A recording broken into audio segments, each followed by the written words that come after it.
When it comes to quality sleep, Ashley has you covered with top mattress brands at winning prices and with special financing options available. You can snooze now and pay later. Plus, your mattress purchase helps give the gift of better sleep to children in need and U.S. Special Operations Forces. Visit your local Ashley store or shop online today and make every snooze count. Financing is subject to credit approval. See store or ashley.com for details.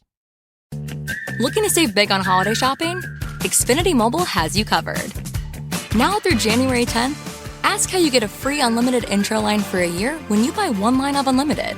Plus, see how you can also get up to $800 off an eligible 5G phone during our Black Friday sale. Now through December 5th. Visit XfinityMobile.com to learn more. Restrictions apply. Xfinity Mobile requires Xfinity Internet. Reduced speeds after 20 gigabytes of usage per line. Data thresholds may vary.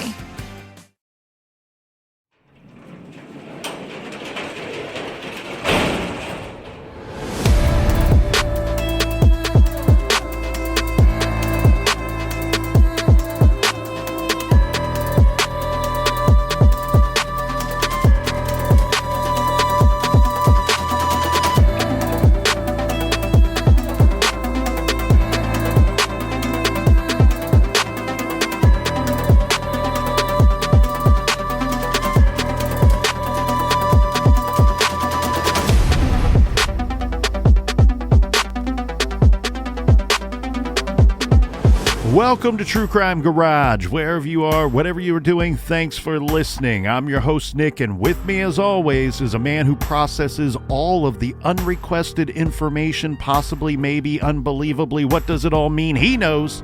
He's the captain. The only thing I know is I know nothing. It's good to be seen and good to see you. Thanks for listening. Thanks for telling a friend.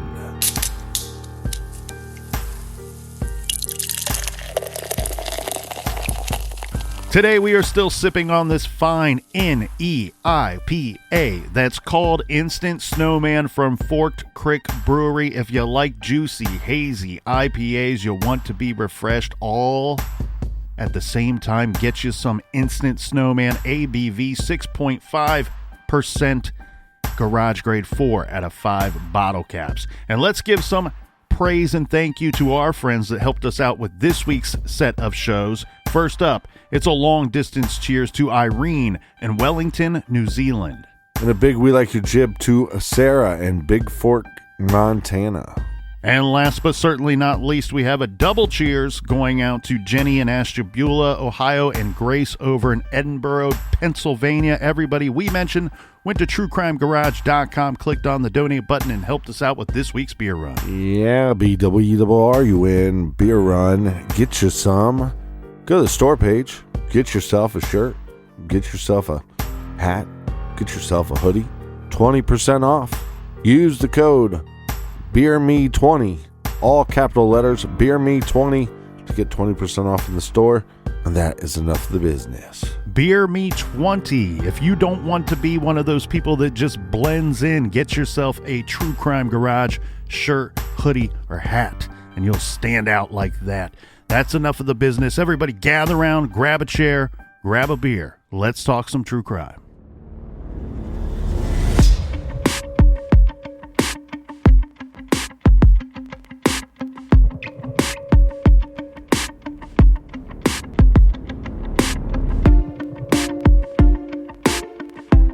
We start off today's show by going through an old newspaper article. We won't go through every word, every sentence, every paragraph. However, this I find to be by far the best article ever written about the Nancy Eagleson unsolved homicide case.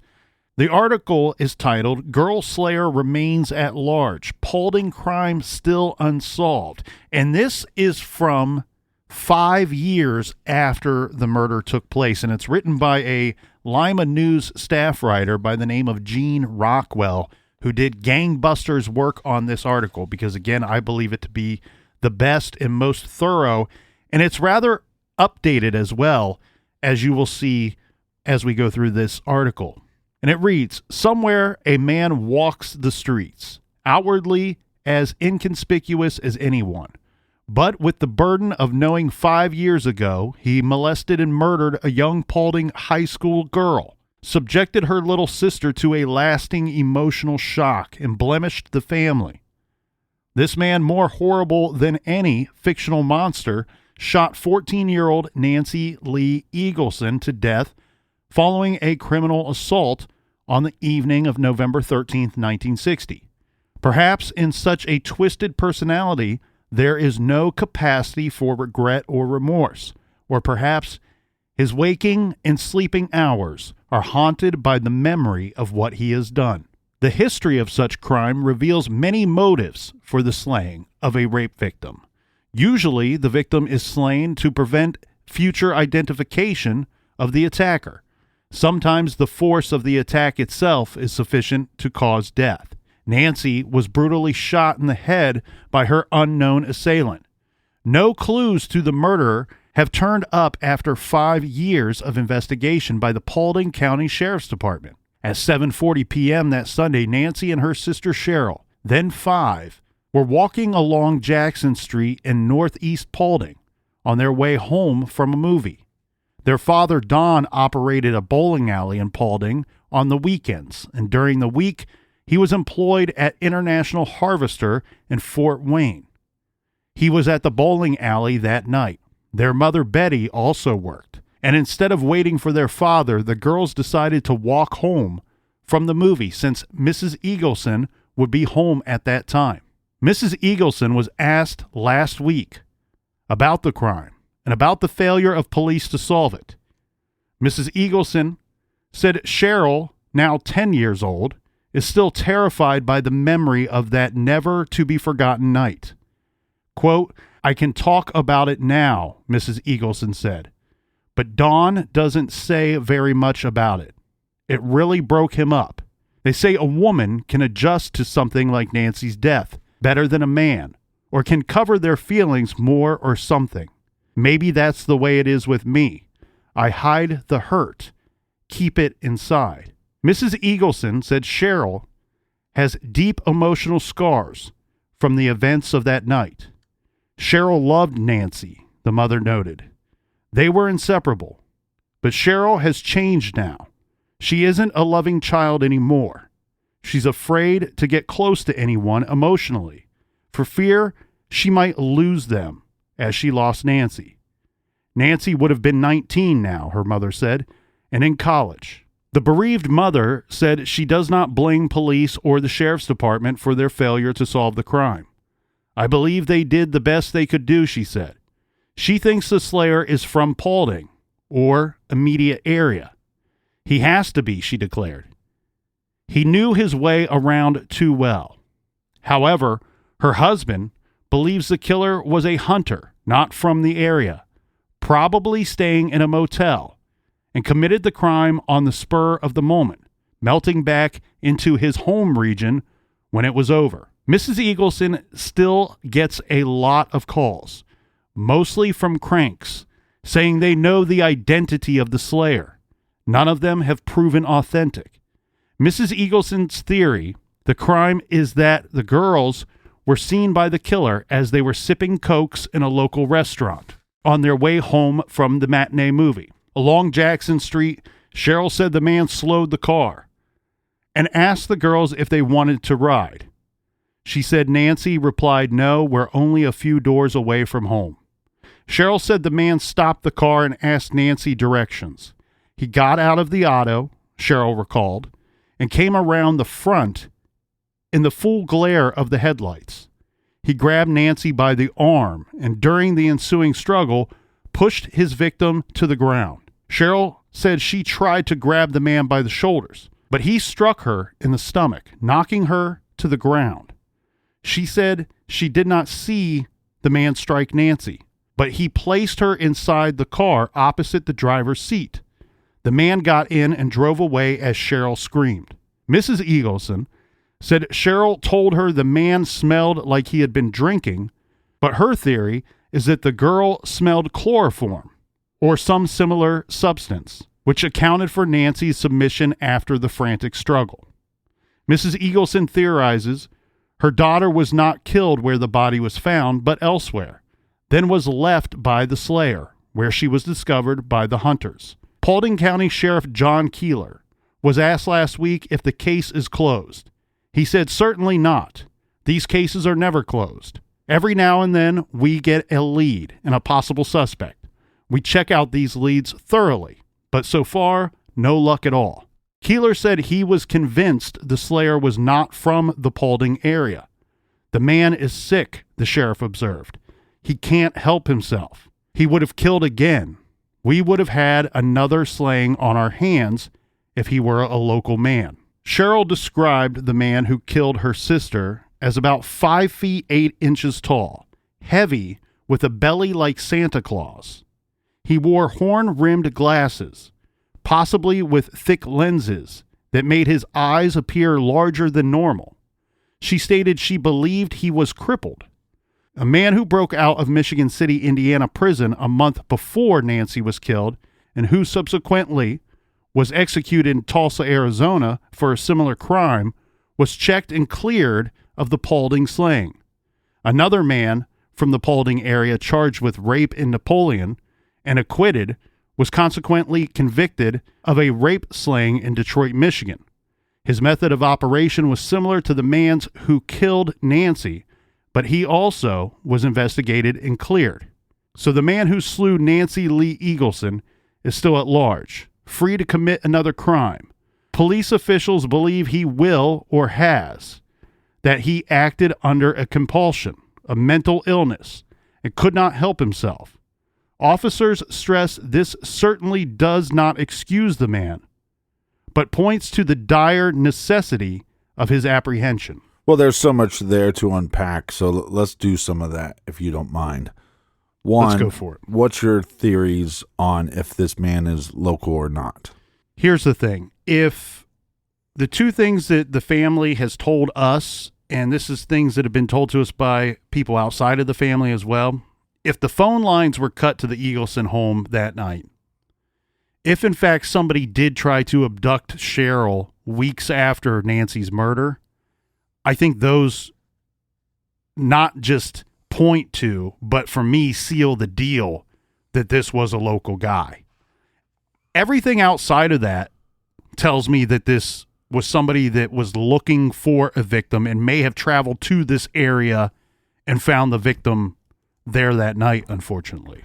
Right. We could have an individual that has to travel here for work, and so that they would be back in the area multiple times. To me, it's too brazen. You're going to leave an eyewitness that sees you, that possibly, like I said, in church, school, somewhere, is able to identify you.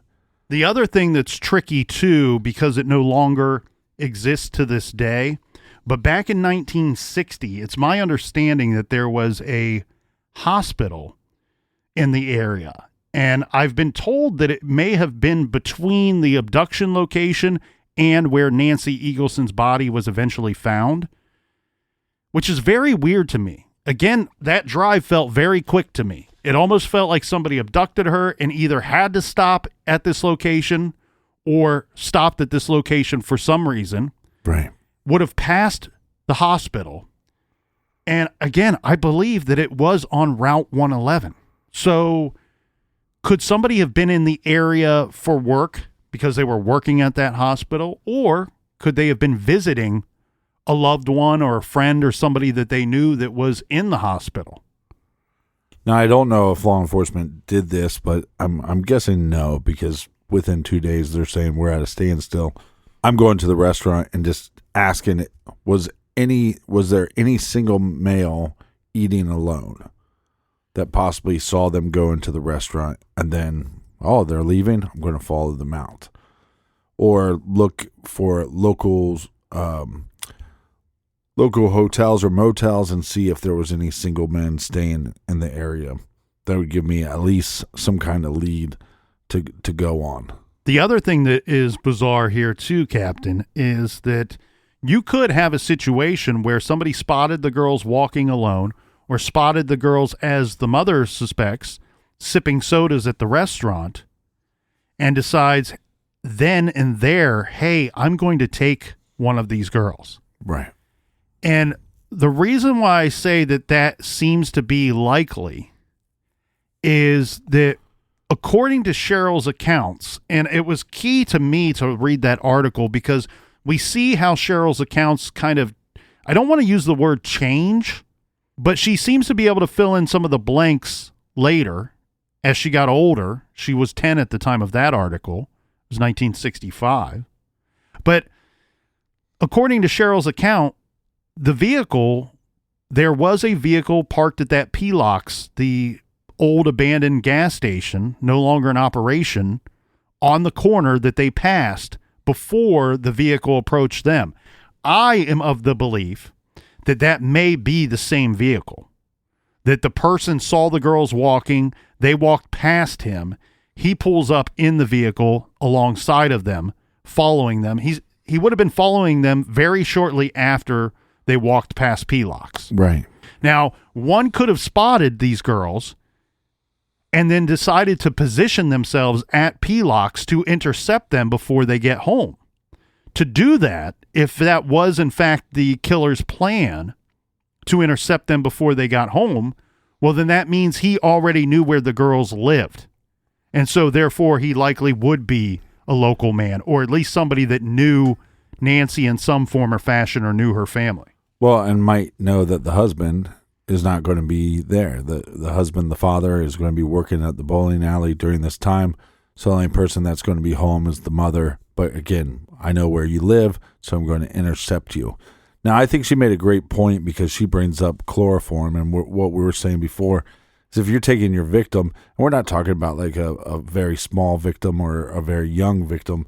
It is a child, but she's 14. Mm-hmm. So she's going to have the capability of putting up a fight. So the mom brings up a good point. Is it possible that this murderer grabbed her and then was able to subdue her with chloroform? And it could be a combination of both, because she says, well, what I think my daughter was smelling, the eyewitness, Cheryl, the alcohol or chloroform. It could be a combination of both. This guy might have been heavily intoxicated and then started driving around looking for a victim. A lot of times these types will ingest things like alcohol or drugs to build them up to a situation so that they don't chicken out, or they want to build themselves up to carry through with whatever it is their sick fantasy or plan is. Yeah. And then if it is in fact chloroform, we're talking about a whole different level of premeditation, one, but two, possible criminal sophistication as well. This, to me, if it was in fact chloroform, and we simply don't know, and until the case is solved, we will not know. But if it was chloroform, then that tells me this guy has either done something like this before, or he had been studying up on doing something like this and thought about it for a good deal of time. Studying, doing research, planning. Yeah, I mean, this is... got an email the other day saying stop calling these murderers animals, because that's not fair to animals. That's probably not fair. It's fair to the hyenas. Yeah, this guy's a hyena. I mean, this guy's a real piece of shit. And again, I lean towards the idea that the person was from that area originally, but not anymore. Did not live in that area. Maybe a rental car. That's other thing. Rental car. Is it possible that this person had a rental car, and that would be another thing that people could spend some time investigating? The chloroform would also go along with the thought that maybe some portion of this man's clothing or the glasses were, in fact, some type of disguise. What's really weird to me is under hypnosis, Cheryl says that the man was skinny, but in this news article, it's saying that she believed that he was a heavy man with a belly like Santa Claus.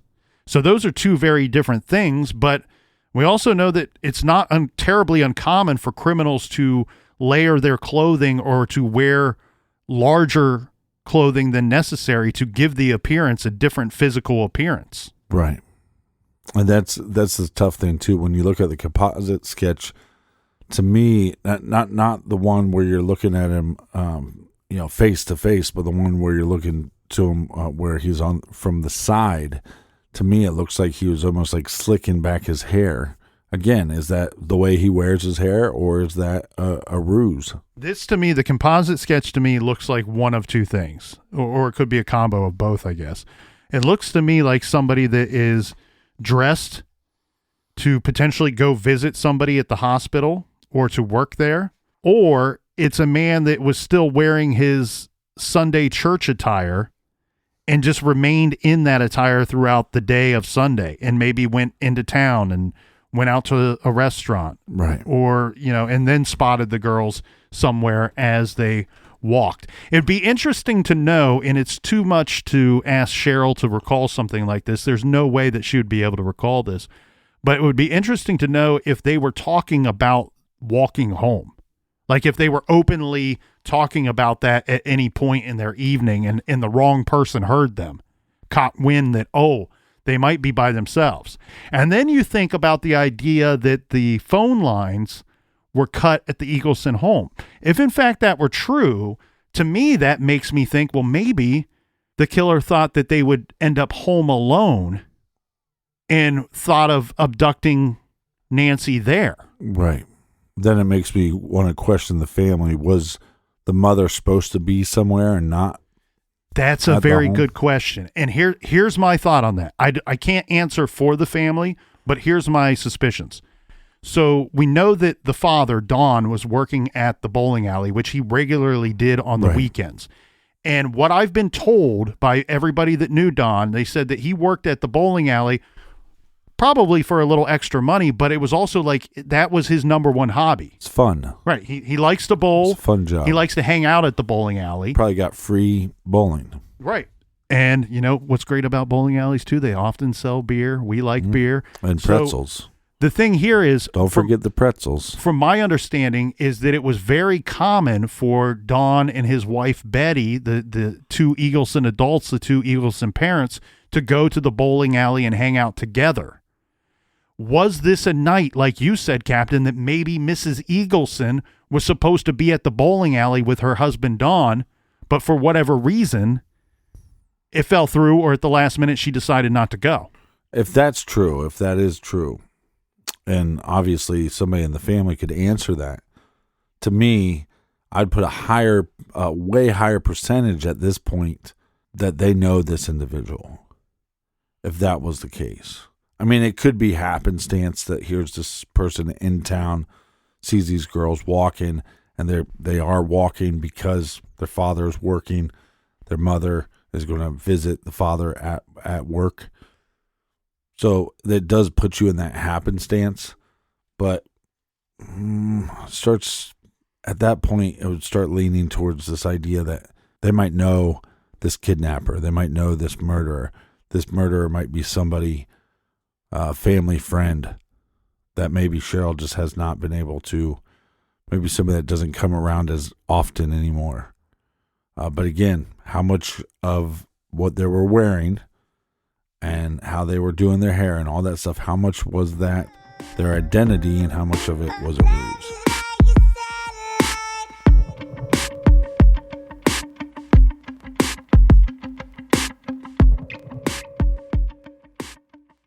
This show is sponsored by BetterHelp. Do you look forward to the holidays? Maybe you struggle with seasonal blues. This time of year can be a lot, and it's natural to feel some sadness or even anxiety about it. But adding something new and positive to your life can counteract some of those feelings. Therapy can be a bright spot, something to look forward to make you feel grounded, and to give you the tools to manage everything going on. If you're thinking of starting therapy, give BetterHelp a try. It's entirely online, designed to be convenient, flexible, and suited to your schedule. Just fill out a brief questionnaire to get matched with a licensed therapist and switch therapists at any time for no additional charge. Find your bright spot this season with BetterHelp. Visit BetterHelp.com/garage today to get 10% off your first month. That's BetterHelp, HELP.com/garage.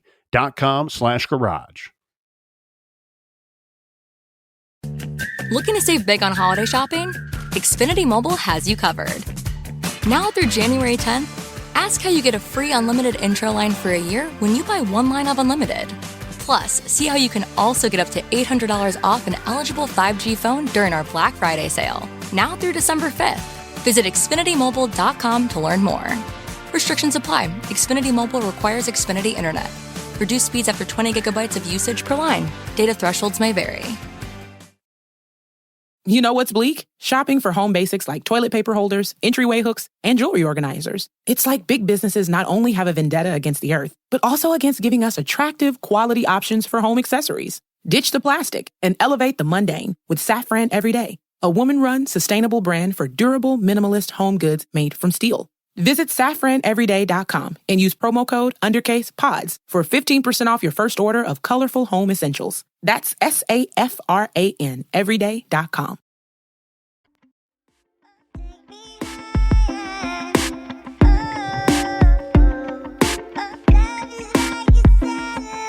All right, we are back. Cheers to everybody. Cheers to you, Colonel. Cheers to you, Captain.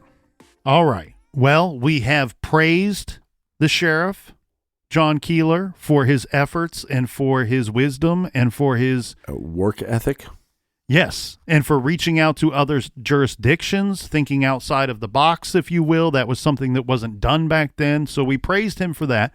We criticized him in his investigation for not being able to recover tire tracks at either the abduction scene or where Nancy was eventually found. Right. We also criticized, but said that maybe the newspaper is to blame for the weird statement of, well, the case is pretty much at a standstill, just days into the investigation. I did criticize him for saying that we don't know. He's kind of discounting Cheryl's account that the man was wearing glasses, which I think is a big misstep by the sheriff. But here is a huge misstep, and I don't know if Sheriff Keeler is to blame or who is to blame, but somebody was certainly at fault here, because in 1985, that's right, we're jumping ahead 20 years in the timeline from 65 to 85. And why are we pointing to 1985? Well, that's because in 1985, Nancy's family discovered that the physical evidence that was collected at the scene where she was found was lost or misplaced or discarded. The sheriff's office in Paulding County no longer had any evidence in Nancy's case. Now, there were several persons or several agencies that were involved in the chain of custody of this evidence. So it may not fall on the sheriff department, but who do you think is going to get the blame when evidence is missing? It's going to be the investigating agency. They are the ones that are charged with securing that evidence no matter who had it at what point. Yes, they're going to get the blame, but come on, law enforcement, do your job. You're here to serve and protect, and you're not protecting or serving by losing this evidence. So where we are today, and we're going to jump back here in a second, but I want to focus on this now while we are talking about missing evidence because it will make sense. We are trying to exhume Nancy Eagleson. That is for the purpose of collecting additional evidence, right? We mentioned that the lack of nail clippings. We mentioned the lack of semen samples. And we don't know if those are things that we are even going to be able to get once we exhume her. It would seem unlikely, but there's a possibility, given it's unlikely because it's been 62 years and things get lost to time and decay. But the other idea here, Captain, is could some of these items, because this evidence was personal items, these were personal items in nature compared to with our victim here, could some of these items have been buried with her? It's certainly a possibility, and it's something that we're very hopeful that possibility remains. And it's, again, this is not maybe something that the family would know and so can be hopeful of, because Cheryl, again, was 5 at the time. So she's not going to there's no way she's going to remember every single detail. And, Mom lived a very long life. Unfortunately, Betty is no longer with us. But keep in mind, these are things that parents could forget or be unaware of at the time. There's a lot going on. They just lost a child unexpectedly. So again, it's something that we're hopeful for, and that's why somebody like Porchlight, that's why we are jumping in. We are getting involved. You know, we can't save Nancy Eagleson. We can't help Nancy. This isn't Quantum Leap where we can go back in time and right a wrong or protect somebody or save someone. What we can do is try to help and save the sisters that are still alive to this day. Cheryl, can you imagine? She's the level of victim that she is, how victimized she has been and traumatized she has been all of these years. If we can find some form of justice for the Eagleson family, it will be a big win. Not for Porchlight. It will be a big win for Paulding County and this community and the Eagleson family. Yeah, big win, but so much frustration still to this day. This captain will bring us to December 1st, 2010, and this is reporting from the local newspaper, which is called the Paulding County Progress. And they're doing a ongoing story of continuing to cover the Nancy Eagleson case and investigation. And they're doing this article, and it's a rather lengthy one, but it's featuring a man named Don Rodenhouse. Now, Don Rodenhouse says that he was a witness to the abduction. And this is very strange to me. This is something that I'm incredibly curious about. So Don Rodenhouse says that he pulls up and he sees two people in a vehicle that look like they are fighting. And he says his sister is with him. And the sister, who's riding shotgun, tells Don, hey, that doesn't look like two adults. That looks like a little girl. Right. Because I think Don thought maybe it was just some kind of domestic married situation. Couple fighting. Boyfriend, girlfriend, two adults fighting, what have you. But then little sis points out, no, that doesn't appear to be a grown-up. That appears to be a little girl. And Don says it's the flailing arms that he and his sister saw Nancy Eagleson fighting this man back. He's holding her by like the hair or the head and trying to push her down, maybe to conceal her from any passerbys or people in the area as he's fleeing from the abduction scene. Right. But he says that while the abductor is trying to push Nancy down, Nancy is trying to throw smacks or punches at the attacker. And this would be kind of like a sidearm, I guess you will. It's like a swimming motion almost. And he says that the vehicle was speeding quite heavily, which makes sense. The man would have been fleeing from the abduction scene with the victim in his car. And Don says that they gave chase. They tried to follow the vehicle, but at some point the vehicle lost them. Now, he says that the following morning, he reported this to the authorities, saying that when he woke up the next day, he learned that of the murder. Remember, Nancy was found overnight. And when he learned of the murder and where they found Nancy's body, he knows where he was driving. He says he was driving on Route 111, where Nancy was abducted from. He contacts the police and tells them the story that we just told you. And he says, to throw a little shade here on the sheriff's department back in 1960, he says that he doesn't believe that they may not have taken him seriously, because he says that at no point did they ever follow up with him, that he reported the information and they never approached him again to ask him to tell his story again. And he says that back in 1960, he believed that he could have described the vehicle in great detail. Now, why he didn't describe it in great detail when he spoke to the sheriff on the day when he reported it, right, I don't know. But his words make it sound like either he wasn't prompted to do so or decided not to do so because he thought that they would follow up. here becomes the problem. There's a lot of problems. We were privy to some insider information in this case. And the portion of the sheriff's office file on Nancy Eagleson's case does not reveal that Don Rodenhouse reported this the day after Nancy was killed.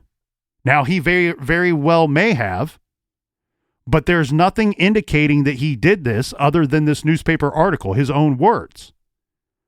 So when I hear a story like this, I go, this is very problematic for me. One, his story is problematic, but it's problematic for me as a storyteller here in the garage. I don't know how to take this, Captain.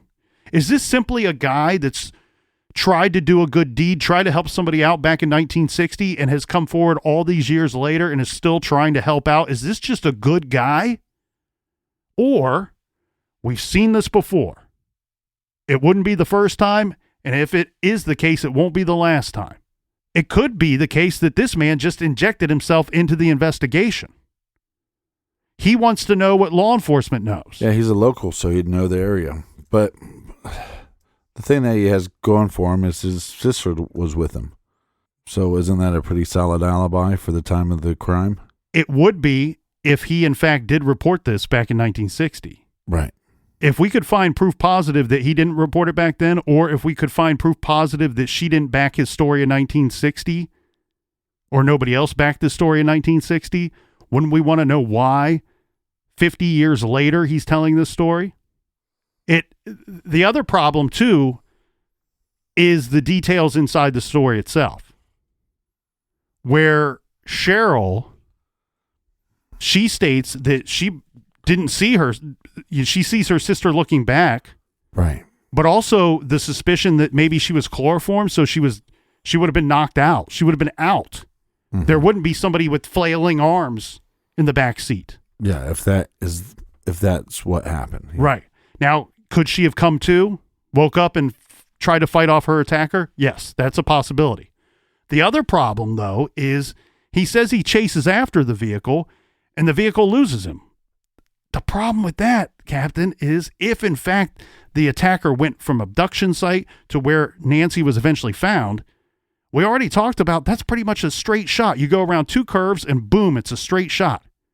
It's difficult to lose somebody on a straight shot. Yeah, many pieces of his story just don't add up, but you want to kind of give him the benefit of the doubt because it's a traumatic situation, it's a stressful situation, but also the time gap. There's been a lot of time that has passed. Right. And so things that would point to Don Rodenhouse, his statement being questionable, his statement being suspicious, would be this for me. Is he concocting this story so that there is a reason why somebody would have seen his vehicle at that location that night in the area of the abduction, the night that the abduction took place? His story explains it away. And his sister, and I'm putting that in air quotes, being there with him would also give him an alibi as to, yeah, I wasn't the bad guy in this story. I'm the good guy in this story. So there are some questionable things here. But again, it really truly is either one or the other. Either he's just a good guy that tried to do a good thing and help somebody, and the bad guy won, or he's the bad guy. It's very tricky, very tricky. And I know that there are people in Paulding to this day that are very suspicious of Don's story and of Don himself. Well, I'm sure there's tons of people, teachers, school bus drivers, people that have never got married that live in the town alone. There's probably a whole list of people that people are suspect of because you have this crime that happened to such a young, beautiful girl, and there's no answers. So, but this brings us up to 2011. Yes, it does in our timeline, but I do want to speak to what you just said there, Captain. Nope. And I think that that's a very astute and insightful statement that you just gave, because to this day, the suspicions of the locals, the people that have been around since 1960, the people that knew Nancy, people that went to school with her, right, or people that knew her parents, This is a small town. This is a small town murder. It affected the whole community. The community is not healed nor moved past the murder of Nancy Eagleson, and they shouldn't, because it's unresolved. There's no justice here. And if the killer was a local man, he could still be local to this day. He could still be alive. There are many people that have been suspected by the public throughout the years that are still alive and still in the town or near Paulding, Ohio. Now, you said that it could be a teacher, school bus driver, mechanic, anybody. You could look at all these people and raise an eyebrow and go, well, maybe it was him. Maybe it was that guy. Maybe it was a local all along. And that certainly has been the case for 62 years in Paulding, Ohio, where the list of suspects per the public, man, it runs the entire town of Paulding. Nobody is safe from suspicion. The sheriff, John Keeler, right, has been suspected by people to this day as possibly either have committed the crimes or covered up the crimes because it was committed by somebody he may know. Now, yeah, and they go, well, look, it's not solved. It should be solved. There's a reason it's not solved. Oh, the reason is you're covering for somebody. The reason is you're covering for yourself. This is what happens. These are how these rumors build and grow throughout the years. So I'll give you a few examples. One example is Virgil Johnson that we talked about, the restaurant owner. One thing that people have pointed out that isn't really something of evidence, we talked about the blood earlier, but one thing that was pointed out about Virgil was there's a story that says that he had a daughter that was roughly Nancy's age, but he was on the phone with Nancy a week, maybe 2 weeks before she was killed, inviting her to go skating, roller skating with his daughter. And when she said no, she couldn't go because she had a previous engagement or something that was already planned, or maybe mom and dad just wouldn't let her go for whatever reason, he became angry with her and angry at the situation that she would not go skating. He was going to take his daughter and several of her friends skating. And to me, that's a very bizarre, if that's true, that's a very weird scenario. One, for a grown man to call his daughter's friend. Two, to be angry that she wouldn't go. I'm 40 years old. I do not care if a 14-year-old goes skating or not. It affects me zero, right? I'm not going to be angry. I'm not going to be happy. I'm not going to be sad, no matter how it shakes out. Another interesting story is that you're not 40. Is that either a day before or a week before her death, Nancy babysat for the bowling alley owner. This was somebody that was well known, obviously, to Nancy's family. She babysat their child. She tells her parents after the experience, I'm never doing that again. I'm never going over there again. But doesn't give any further explanation as to why. It could be something as simple as maybe the father shortchanged her. Or maybe it was an unpleasant experience because the kid that she babysat sucked really bad. Or could it be that she went over there to babysit and learned that the dad's a creep? Yeah, he pulled out his pee-pee. It's an interesting story. Pulled a Louis C.K. Could it have anything to do with this case? Difficult to say. Showed his turtle head. Another situation, and this is directly related to the sheriff, John Keeler, at the time, was that it's been reported that when he was out looking for Nancy, now keep in mind the coroner would list Nancy's approximate time of death as 9 p.m., November 13th, 1960. At approximately 8:30 that night, we have Nancy's parents who are in a car with their friends. They are driving around frantically looking for their daughter or the vehicle that took their daughter. They go out Route 111, as anybody would, because that's the direction that we are told that the vehicle was traveling that took Nancy. So you go out that way, and when they got out that way, they get to the intersection where you have to make a left to continue on Route 111, or you can go straight, and now you are on Paulding County Road 176. Her body was found off of that road. This is approximately 8:30. The coroner says that she died at approximately 9 p.m. that night. there's reason to believe it's certainly possible that the killer and the victim could have been at that location at that time.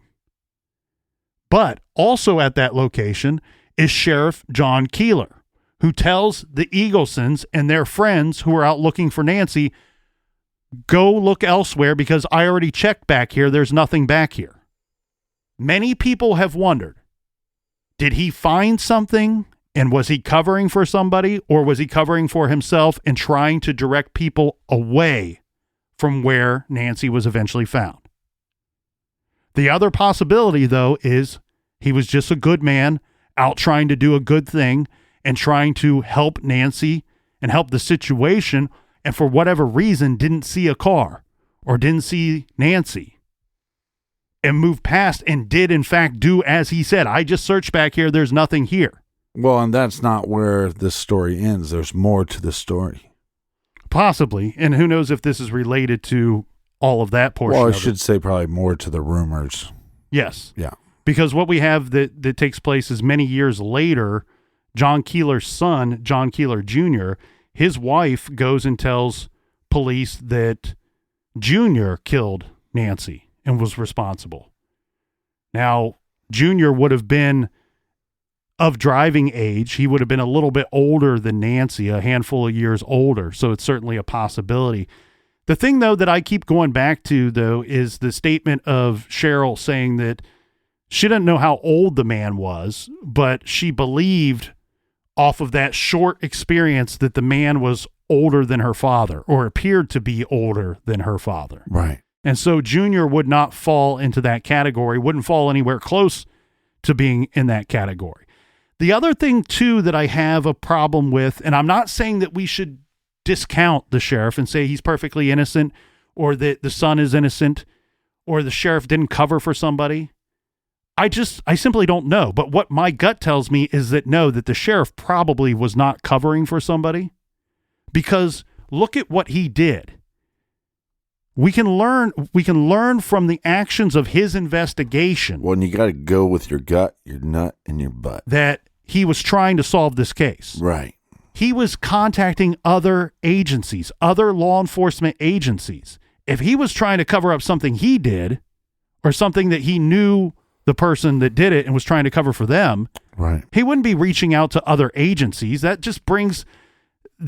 could bring somebody into the area that is an expert and come in and see it for what it is and go, nope, the sheriff did this, or nope, the sheriff knows who did this. Yeah, not to caca poo-poo all over your idea, but maybe you'd only do that if you're able to control the outside entity. You know, oh, well, I can bring them on board, but I'm going to do so that then I can see what they're going to investigate, see what leads they generate. And then I can kind of steer the direction, because even though you bring in outside sources, you're still the lead in command. The other thing too, if he were to cover for somebody, another thing that presents the idea and points to me that he was not covering for anybody would be the fact that he had several opportunities to have a scapegoat for this crime. Yeah, good point. Robert Lee Stovall was arrested and suspected immediately in both murders. And yet he investigates Stovall and basically says it wasn't Stovall. Virgil Johnson was investigated and even suspected to the point of the public that they were ready to string this man up and kill him. And yet he steps in, intervenes, and says it wasn't Virgil Johnson. Thomas Ball, convicted of similar crimes, Keeler says didn't do it. Clears him. Yeah, it doesn't sound like a guy that is trying to cover up a crime or cover for somebody. He had multiple opportunities to blame this on somebody that the public very likely would have accepted as the perpetrator of this murder, and he didn't do that. He investigated them and decided that they did not do it, leaving it open for whoever actually did it, whether he's covering for them or not, to be charged and convicted of this crime. Now, I presented that argument to the people that think that there was some misdealings by the sheriff's office, and said, look, this is why the sheriff didn't do it. This is why he wasn't covering for somebody. And I think it's a valid argument. But then they present the flip side of that coin to me, and they say, Was that happenstance, or was that done on purpose? Well, normally the older cases don't get to me like the newer cases or the more recent cases. But this one, it seems like there's a couple missteps, but there doesn't seem like there's a blatant, moron in law enforcement. It just seems like maybe a couple missteps, or maybe just where they just didn't have information on certain things. But this seems like it was definitely solvable. Well, and that was my personal opinion as well when reviewing this case. Was I actually thought that the sheriff worked it pretty well for 1960. Again, not perfect on the investigation, but I thought that Keeler did some good work on this case. And I know that the current sheriff, Jason Landers, he has strong feelings about this case as well. And he too believes that it possibly could be still solved to this day. And that's why Porchlight and other people are getting involved. That's why the Garage is reminding people about this old case, because it's not been solved. And we need to figure out what happened here. Now, previous sheriffs, and I want to be clear here, the current sheriff spoke at length with us about this case. And so he deserves plenty of kudos for that. He went out of his way, giving up his valuable time to speak with us about Nancy's unsolved case.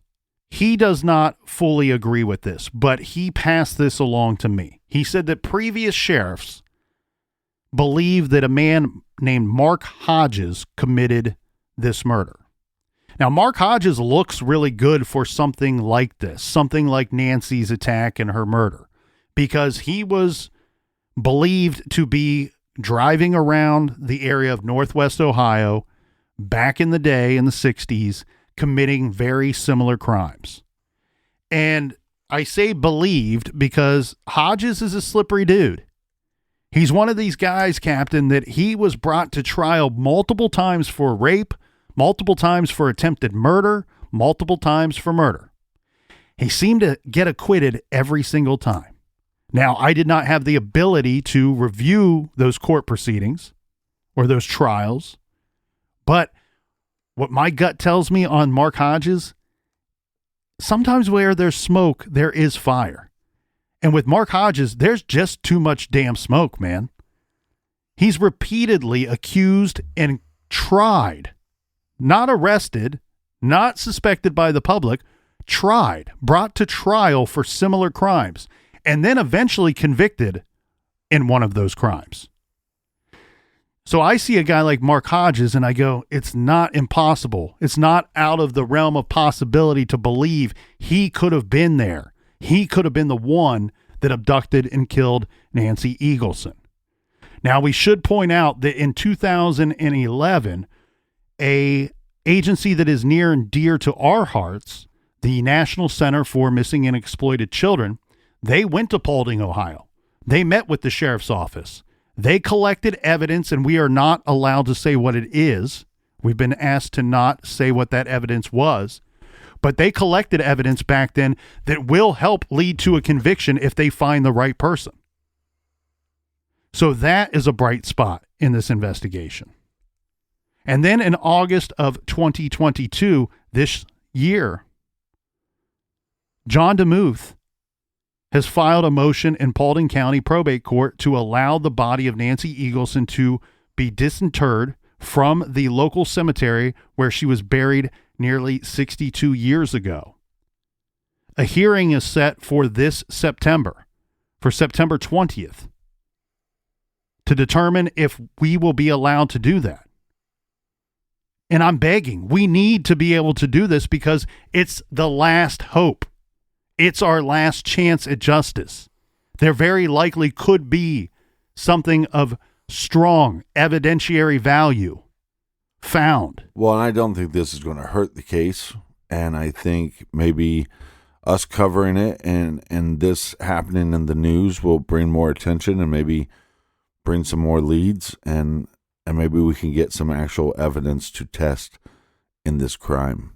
But it's always a good case when you know it's a good case when the colonel is getting fired up in the garage. So today we sit here with this case remaining unsolved since 1960. Nancy Eagleson's family is still searching for answers to her murder from more than 60 years ago. This case is extensive in time and in materials. But listen, the current sheriff is passionate about this case. There will be a fundraiser that will be held this September 18th to help raise money for the exhumation of Nancy, to help further along her investigation and her case and get justice for the people of Paulding and for the Eaglesons and for her sisters. So I encourage anybody that's in the area to go and experience that and take part in that fundraiser on September 18th in Paulding, Ohio. Sheriff Jason Landers believes that this case could still be solved. He's a good man. He's a reasonable man. If you know something about this crime, please contact the Paulding County Sheriff's Office at 419-399-3791.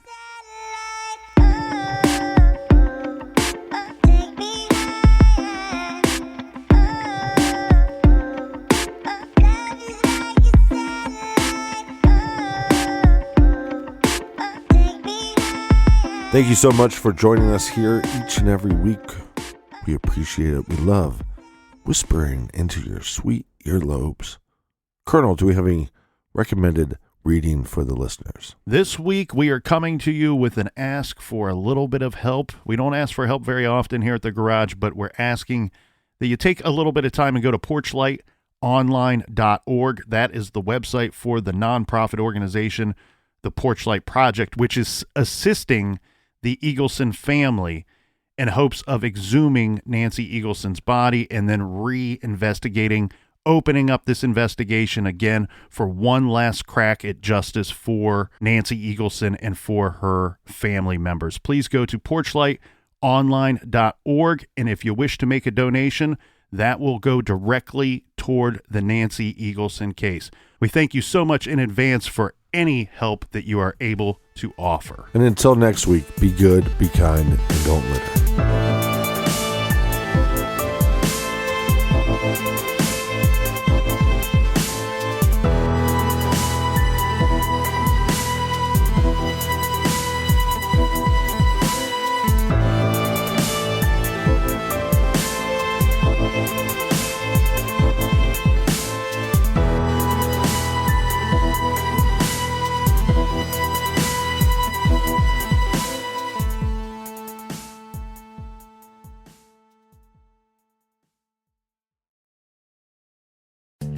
Looking to save big on holiday shopping? Xfinity Mobile has you covered. Now through January 10th, ask how you get a free unlimited intro line for a year when you buy one line of unlimited. Plus, see how you can also get up to $800 off an eligible 5G phone during our Black Friday sale. Now through December 5th. Visit XfinityMobile.com to learn more. Restrictions apply. Xfinity Mobile requires Xfinity Internet. Reduced speeds after 20 gigabytes of usage per line. Data thresholds may vary.